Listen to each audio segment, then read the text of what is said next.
Father Miguel sat alone in his dimly lit office, the glow from the monitor casting long shadows across the room. The recent wave of burglaries in the parish had left him uneasy, compelling him to review footage from hidden cameras night after night. His hope was slim, but he prayed for even the smallest clue that might reveal the culprits. Hours crawled by, filled with nothing but the usual flickering lights and shifting shadows. Just as Miguel considered giving up for the night, a familiar figure appeared on the screen. It was Cardinal Luis Antonio Tagle. The cardinal moved with purpose, completely unaware of the camera capturing his every action. What happened next left Father Miguel frozen in his chair, his heart racing in disbelief. 2 weeks earlier, the town was alive with excitement. Word had spread quickly. Cardinal Luis Antonio Tagle was coming to visit their parish. The news ignited a spark of anticipation in everyone, from the devout churchgoers to those who rarely set foot inside. His reputation for compassion and humility had reached far beyond the church walls, making him a figure admired by all. The days leading up to his arrival were a flurry of preparation. The pews were polished, the courtyard swept clean, and decorations carefully arranged to honor such a distinguished guest. Good afternoon, everybody. I hope that everybody has a wonderful start to the new ecclesiastical year. Welcome back to St. Sophia's. Today we're here with the help of Cosmos Philly to show you what's new at St. Sophia in terms of our church, Father Miguel announced. Families began arriving hours before the service, eager to secure a spot close enough to see the cardinal in person. The church filled quickly, and soon even the courtyard overflowed with people craning their necks for a glimpse of the man whose presence seemed to carry a sense of hope. Father Miguel stood by the main entrance, fidgeting with his collar. Despite the cool evening breeze, his palms were damp with nerves. He had met Cardinal Tagle before, but this occasion felt different, more significant. The burden of the recent burglaries weighed on the parish, and Miguel silently prayed that the cardinal's visit might bring some much-needed relief. The sound of gravel crunching under tires signaled the arrival of a sleek black car. Miguel took a deep breath and stepped forward as the vehicle came to a stop. The cardinal emerged, offering his signature warm smile and a slight bow to the gathered crowd. "Your Eminence," Miguel greeted, bowing deeply. The cardinal's presence seemed to ripple through the crowd like a wave of calm. Parishioners who had been tense and reserved due to the recent crimes now greeted each other with warmth and optimism. It was as if his arrival alone had lifted their spirits. Inside the church, the cardinal moved through the sea of people with ease and grace.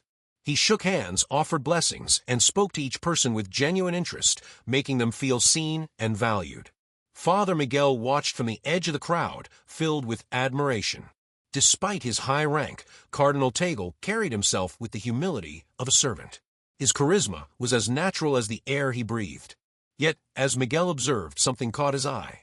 Clara, the church housekeeper, stood near the side aisle. Normally quiet and composed, she seemed unusually tense. Her hands fidgeted nervously, and she kept glancing toward the cardinal with an expression Miguel couldn't quite place. Was it fear, concern, or something else entirely? It was subtle, but it unsettled him enough to make a mental note to speak with her later. For now, though, the focus remained on the cardinal and the transformative energy his visit brought to the parish. Little did Miguel know, this was just the beginning of a series of events that would challenge everything he thought he knew. Clara lingered in the shadows near the sacristy, her hands clasped tightly together. Her gaze flitted nervously toward Cardinal Tagle, her posture rigid and tense as though she were bracing herself for a moment she dreaded.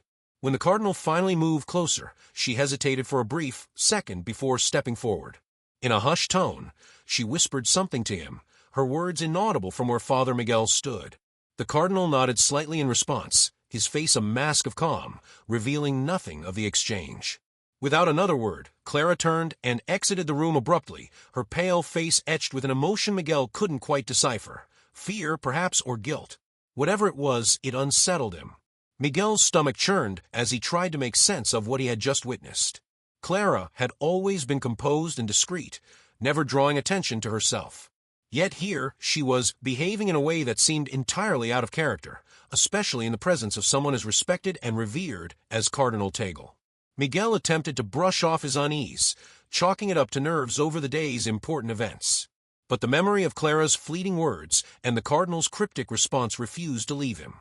A nagging suspicion gnawed at the edges of his mind, hinting that their interaction carried a significance he couldn't yet grasp.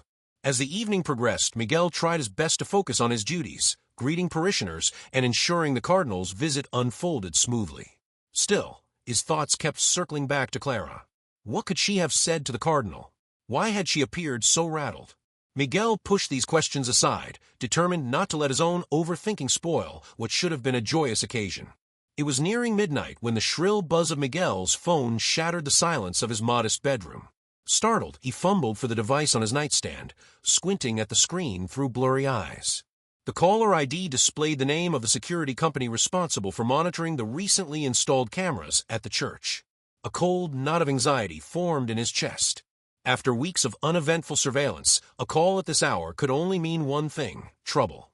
"Father Miguel," came the operator's calm yet urgent voice, "we've detected some unusual activity on the church premises. You may want to review the footage from camera 3 near the east corridor." Miguel hung up, his heart pounding. Pulling on a jacket over his nightclothes, he hurried toward the small office where the security monitors were housed. The church was eerily silent, its long corridors cloaked in shadows. Moonlight filtered through the stained glass windows, casting fractured colors onto the floor.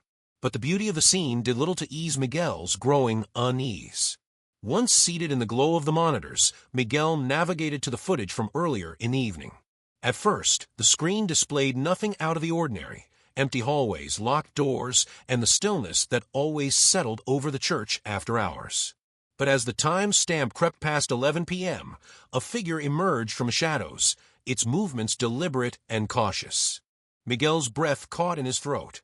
The figure stepped further into the frame, and the dim light revealed the unmistakable form of Cardinal Luis Antonio Tagle. Miguel leaned closer to the screen, his pulse quickening. The cardinal's movements were deliberate, almost furtive, as though he were wary of being seen.